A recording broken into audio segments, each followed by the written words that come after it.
summer Sunday afternoon, Strathclyde Park in central Scotland, where a publicity fun day is in full swing. Organised by the Scottish Society for Autism, a mental disorder that's far from being fun.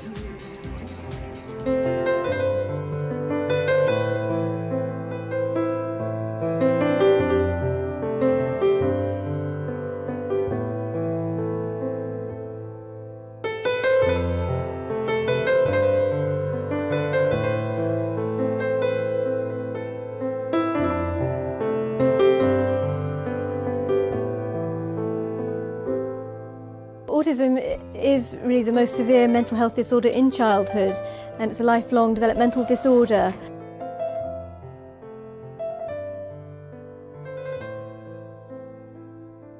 He's brilliant. He's absolutely brilliant. I mean, you get so much, I don't know how to pronounce, what job satisfaction for having an autistic child, because every step forwards is a mammoth step.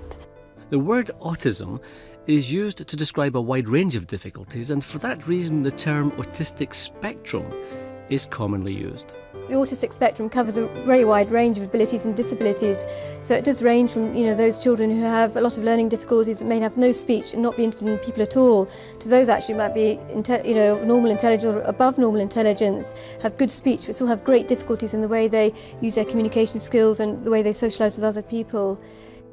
In summary, people with autism experience difficulty in communication and in forming relationships. There can also be quite unusual behaviour patterns. That's very simplistic because, in fact, for every individual child, autism is something different.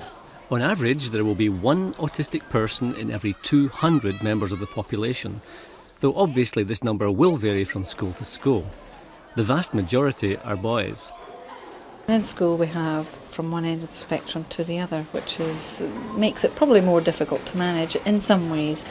But what I try to encourage the teachers to do is to think of them just as a member of their class, and what would they look at in the first instance to ensure that these children were settled, were happy, because if we can get that to start with, then we can begin to look at the learning.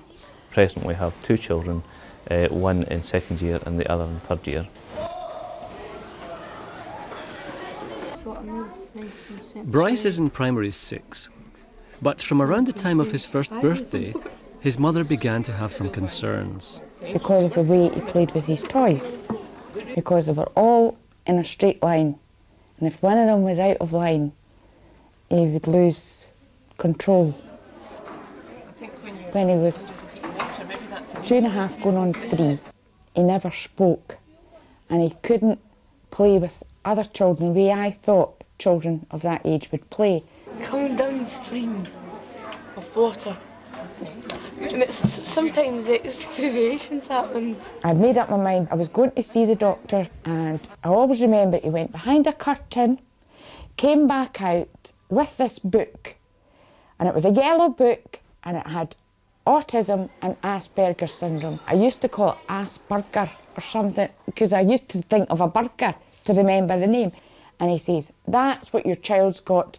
Take a note of it and the author, and you'll get a copy at the library, read up. There's nothing else I can do for Bryce. Joining sentence.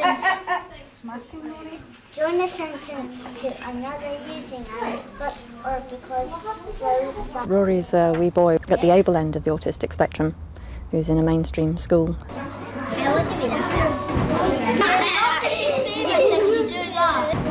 He's academically very bright, but finds social interaction and communication very, very difficult.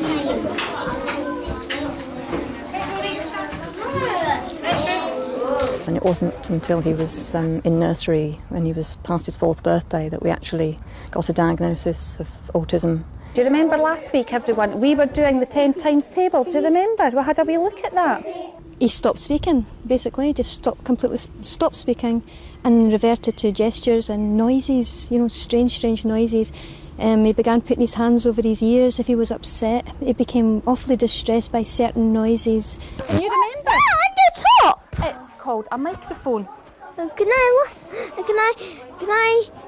Can you talk inside? I think I've got to talk into it, yes. Autism was finally diagnosed in 1998 when Ross was almost 5. It's really diagnosed using sort of a set of diagnostic criteria, and the ones most commonly used are the World Health Organization International Classification of Diseases.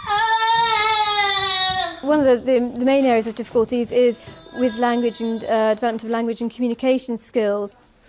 An art class in a secondary school. A visitor to the classroom asks some questions about what's going on. We're doing a design unit just now where you research some things, and we're doing jewellery at the moment with the theme of natural things like shells and that. When the visitor asks the same questions of an autistic pupil, he gets a quite different response. Are you looking forward to going to Elmwood? Why? Would you think it's Sorry. I'm always worried when I'm doing my work. My teacher, she shouts at me and makes me feel like crying. I get worried in case I don't understand.